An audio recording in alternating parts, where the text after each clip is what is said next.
Hello प्यारे साथियों, आप लोग का सोशल साइंस का जो है क्वेश्चन आउट हो गया है। ठीक है, क्वेश्चन जो वायरल हो गया है, सारा क्वेश्चन जो है आप लोग को एक एक करके देख लेना है। ठीक है, यहाँ पर देखिए क्वेश्चन कोड जो है 111 है और यहाँ पर देखिए आप लोग डिस्क्रिप्शन यहाँ पर लिखा हुआ है। पहला क्वेश्चन स्टार्ट करते हैं हम लोग। ठीक है, तो दोस्तों पहला क्वेश्चन स्टार्ट करने से पहले अगर चैनल पर आप पहली बार है तो चैनल को सब्सक्राइब कर लीजिए, बेल आइकन को हिट कर लीजिए ताकि आने वाला सारा क्वेश्चन आप लोग को मिल जाएगा। ठीक है, तो यहाँ पे क्वेश्चन देखिए, जो भी सेट में आपको दिए थे क्वेश्चन, सारा क्वेश्चन है।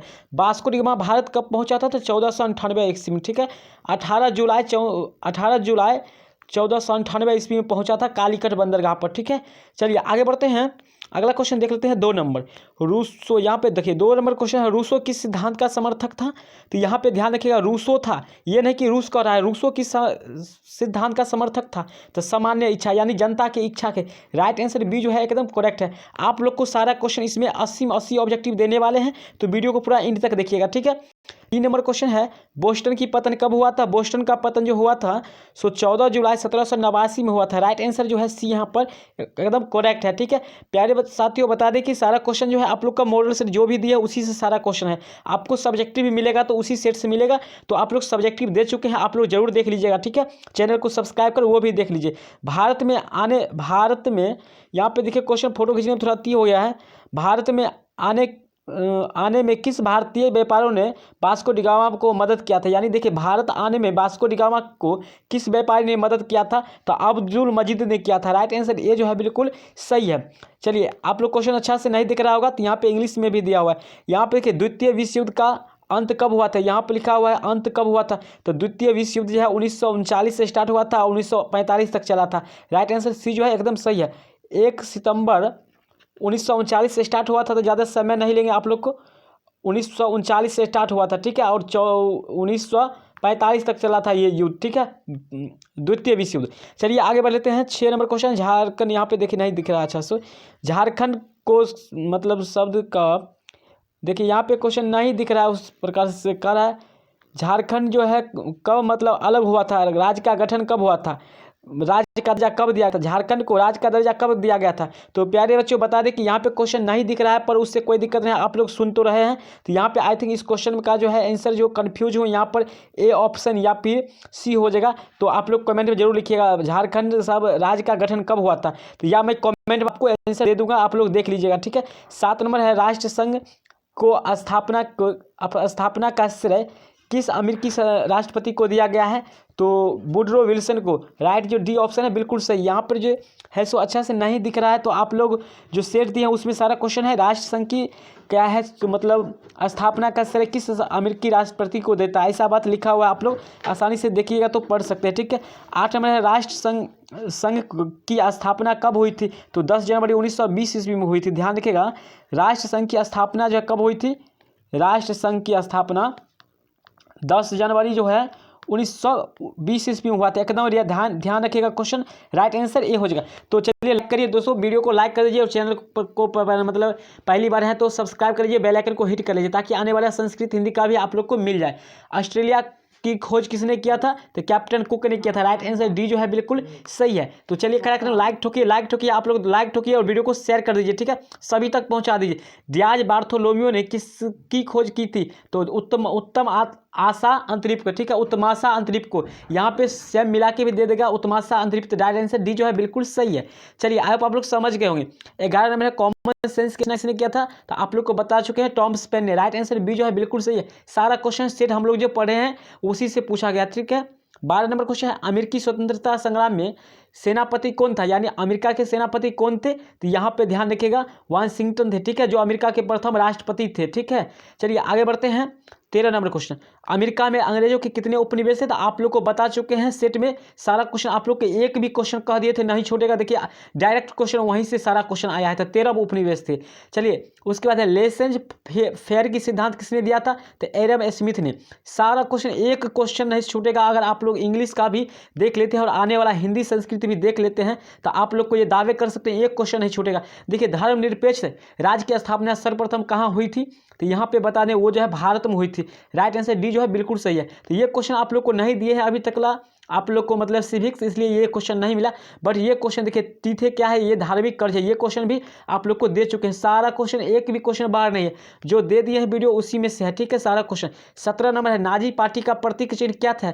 तो नाजी पार्टी का प्रतीक चिन्ह स्वास्तिक है। राइट आंसर बी जो है बिल्कुल सही है। और नाजी पार्टी का जो था अध्यक्ष, मतलब इसका जो था नेतृत्व कर रहा था वो मतलब हिटलर कर रहा था, ठीक है, हिटलर। ध्यान रखिएगा, हिटलर नाजी पार्टी का जो है सो मेजबान कर रहा था, ठीक है। 18 नंबर क्वेश्चन देखते हैं, यहाँ पे ध्यान रखिए। 18 नंबर यहाँ पे मिट गया है। देखिए, भारतीय संविधान की किस धारा के अंतर्गत आदिवासियों को कमजोर वर्ग की दर्जा दिया गया है? तो धारा 42 राइट आंसर ए जो है बिल्कुल सही है।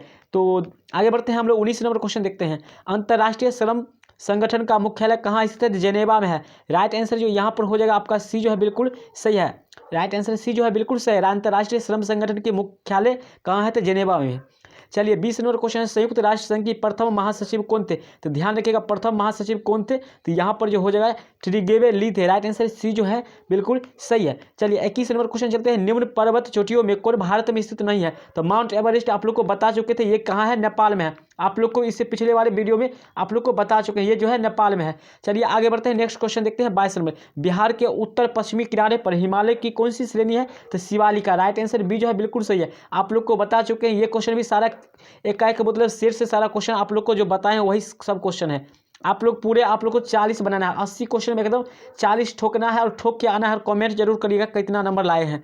तिब्बत में ब्रह्मपुत्र नदी का क्या नाम है? तो सांगोपो कहा जाता है, ठीक है। ब्रह्मपुत्र नदी को तिब्बत में सांगोपो कहा जाता है, ये भी आप लोग को बता चुके हैं आप लोग के पिछले सेट में। तो आप लोग अगर अभी तक भी नहीं देखे तो जरूर एक बार देख लीजिए वो वीडियो, क्योंकि आपको जो है 80 में से हो सकता है क्वेश्चन कुछ यहाँ से उलट पुलट रहेगा, तो फिर मतलब घबराइएगा नहीं, ठीक है। ब्रह्मपुत्र नदी किस राज्य से होकर भारत में प्रवेश करती है? तो वो अरुणाचल प्रदेश है, ठीक है। अरुणाचल प्रदेश या फिर ईटानगर दे देगा ऑप्शन में, तो घबराइएगा नहीं, क्योंकि इसका राजधानी होता है, तो हो सकता है इसके जगह पे ईटानगर मतलब भी कभी कहीं रह सकता है, ठीक है। आगे बढ़ते हैं, आप लोग को देखिए यहाँ पर है सूर्यमान झील कहाँ स्थित है? सूर्यमान झील जो है पश्चिम चंपारण, बिहार के पश्चिम चंपारण में है। चलिए खटाक से आप लोग 40 ही बनाना है, ठीक है। आप लोग को यहाँ पे 50-60 से ऊपर बता देंगे, लेकिन आप लोग को बनाना है 40।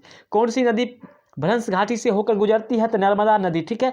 नर्मदा नदी जो है सो भ्रंश घाटी से होकर गुजरता है। राइट आंसर सी जो है बिल्कुल सही। आप लोग लिख सकते हैं, सारे क्वेश्चन लिख सकते हैं। आप लोग PDF इसका सुबह में आप लोग को मिल जाएगा टेलीग्राम पर, ठीक है।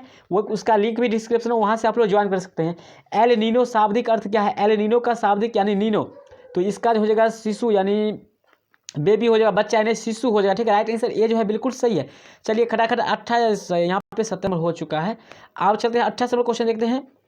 तो 28 नंबर क्वेश्चन, मई महीने में पश्चिम बंगाल की प्रभावित करने वाले आंधी तूफान का क्या नाम है? या फिर बिहार में भी चलता है आंधी तूफान को काल बैसाखी कहते हैं। एकदम पूरा सेट्स में क्वेश्चन, हम लोग एक एक क्वेश्चन अलग से एक भी क्वेश्चन नहीं था। आप लोग तो इसमें 40 में 40 ठोक कर ही आइएगा। सिमलीपाल जैव मंडल निश्चय कहाँ स्थित है? तो वो ओडिशा में है, ठीक है। राइट आंसर सी जो है एकदम सही है। चलिए खटाखट याद कर लीजिए, आप लोग 1-2 बार देख कर वीडियो को पूरा याद कर लीजिए, ठीक है। सारा क्वेश्चन आप लोग को मिलेगा एग्जाम में, ठीक है। 30 नंबर क्वेश्चन है, माउंट एवरेस्ट का दूसरा नाम क्या था? तो सागर माथा, ठीक है। बी ऑप्शन जो बिल्कुल सही है। ये सारे क्वेश्चन जो हमें मतलब कोई फोटो खींच के आप मतलब अपने हमारे सहयोगी थे मतलब मित्र, वो जो है ये भेजे हैं क्वेश्चन और बोले हैं कि क्वेश्चन ये सही है बिल्कुल, इसलिए आप लोग को दे रहा हूँ इतने चैलेंज के साथ। बांग्लादेश कब स्वतंत्र हुआ था? 17 दिसंबर 1971 में। सी ऑप्शन हो जाएगा, ठीक है। तो ये क्वेश्चन जो है हमें फोटो खींचकर शाम में भेजा गया है और आप लोग को सोल्यूशन दे रहे हैं इसका, ठीक है। श्रीलंका की राजधानी कहाँ था? तो कोलंबो में। राइट आंसर जो है यहाँ पर बी जो है एकदम सही है। चलिए आगे बढ़ लेते हैं। 33 नंबर क्वेश्चन, भारत श्रीलंका को कौन पृथक करता है, अलग करता है? तो पाक संधि। ध्यान रखिएगा, पाक संधि यहाँ पर लिखा हुआ है, ठीक है। पाक संधि जो है सो क्या करता है? पाक जल संधि। पाक जल संधि जो है भारत को श्रीलंका से अलग करता है। चलिए आगे बढ़ते हैं। 34 नंबर क्वेश्चन, आप लोग को 40 क्वेश्चन तो बता ही देंगे, एकदम 40 में 40 लाना ही है, और उससे कुछ एक्स्ट्रा भी बता देंगे, ताकि आप लोग को अगर घबरा जाते हैं, कुछ भूल जाते हैं तो काम आएगा। प्रत्यक्ष स्रोत से एकत्र किए गए आंकड़ों को क्या कहते हैं? तो यहाँ पर देखिए प्रत्यक्ष स्रोत से यहाँ पे प्राथमिक आंकड़ा कहते हैं। आई थिंक जो हो जाएगा यहाँ पे ए ऑप्शन हो जाएगा। चलिए 35 नंबर क्वेश्चन, तीव्र ज्वार का कारण क्या है? तो जीवाणु है। आप लोग को बताए थे जीवाणु। राइट आंसर ए जो है एकदम सही है। बैक्टीरिया यानी जीवाणु यानी बैक्टीरिया होता है, ठीक है। ध्यान रखिएगा। आप लोग को बैक्टीरिया भी बताए होंगे। चलिए 35 यानी 36 नंबर क्वेश्चन, प्रत्येक ग्रीष्म ऋतु में कौन सी आपदा लगभग निश्चित होती है। तो प्रत्येक ग्रीष्म यानी गर्मी के ऋतु में जो है आग ज़्यादातर लगता है, तो ये भी एक आपदा है, ठीक है। तो ये ऑप्शन जो है बिल्कुल सही हो जाएगा। चलिए आगे बढ़ते हैं। 37 नंबर क्वेश्चन है, एक देशांतर पार करने में पृथ्वी को कितना समय लगता है। तो बहुत ही नॉलेजफुल वाले हैं यहाँ पर, देखिए ये जो है क्वेश्चन है, एक देशांतर पार करने में पृथ्वी को कितना समय लगता है। तो 4 मिनट लगभग लगता है, लगभग 4 मिनट यानी 4 मिनट। चलिए आगे बढ़ते हैं। 38 नंबर क्वेश्चन, निम्न में से कौन सार्क का सदस्य नहीं है। तो सार्क का सदस्य भारत है, भूटान भी है, और यहाँ पे क्या है देखते हैं, मालदीव भी है, ठीक है। तो यहाँ पे इंडोनेशिया जो है सो नहीं है, ठीक है। सी जो ऑप्शन है बिल्कुल सही हो जाएगा। तो 38 तक आप लोग को बता चुके हैं। 39 नंबर, भारत में राज्यों की कुल संख्या कितना है। तो बता दें प्यारे साथियों, जो है भारत में राज्यों की संख्या जो है 29 हो गई है। आप लोग को मालूम होगा नया राज्य तेलंगाना बना है, जिसका राजधानी हैदराबाद है, ठीक है। तेलंगाना जो है नया राजधानी बना है, जिसका राज्य बना है, जिसका राजधानी है हैदराबाद। ये आप लोग को पता होगा। तो 29 राज्य है, टोटल 29 राज्य। ध्यान रखिएगा। 40 नंबर क्वेश्चन है, पूंजी का पारिश्रमिक क्या कहलाता है। यानी पूंजी आप लोग के पास है, मान लीजिए उसका जो पूंजी से रुपया कैसे कमाते हैं। तो ब्याज जो होता है वही होता है। राइट आंसर डी जो है एकदम सही होगा। तो बता दें प्यारे साथियों, आप लोग को है 40 का क्वेश्चन आप लोग को बता चुके हैं। 80 में आप लोग को 40 बनाना है, बट आप लोग को कुछ एक्स्ट्रा बताते थे, ताकि आप लोग अगर भूल जाते हैं तो भी आप लोग यहाँ से क्वेश्चन ये भी सभी बना सकते हैं। 80 क्वेश्चन में आप लोग को मात्र 40 बनाना है, उससे अधिक नहीं बनाइएगा, ठीक है। तो टाइम बर्बाद नहीं करेगा, सब्जेक्टिव भी बनाना है। 41 से निम्न में से क्या श्रम के अंतर्गत आता है। क्या आता है श्रम के अंतर्गत, यहाँ पे बता दें। तो सिनेमा देखना तो कभी नहीं होगा, छात्र द्वारा मनोरंजन ये भी नहीं होगा। यानी शिक्षक द्वारा अध्ययन करना जो है एक बहुत ही बड़ा काम माना जाता है, और ये जो होता है श्रम में यानी मेहनत करने पर जो है अंतर्गत आता है शिक्षक वाला। चलिए आगे बढ़ लेते हैं हम लोग। ध्यान रखिएगा कि शिक्षक वाला होगा, ठीक है। 42 नंबर क्वेश्चन है, काफी इंपोर्टेंट क्वेश्चन है। ये भी सारा क्वेश्चन बोले ना, एक क्वेश्चन बाहर से नहीं है इसमें, ठीक है। सारा क्वेश्चन जो दे दिए हैं उसी में से है। ग्रामीण क्षेत्र में गरीबी रेखा के लिए योजना आयोग द्वारा तय की गई न्यूनतम कैलोरी क्या है। तो देखिए गरीबी का ग्रामीण क्षेत्र है, तो शहरी क्षेत्र के लिए होता है 2100, ठीक है।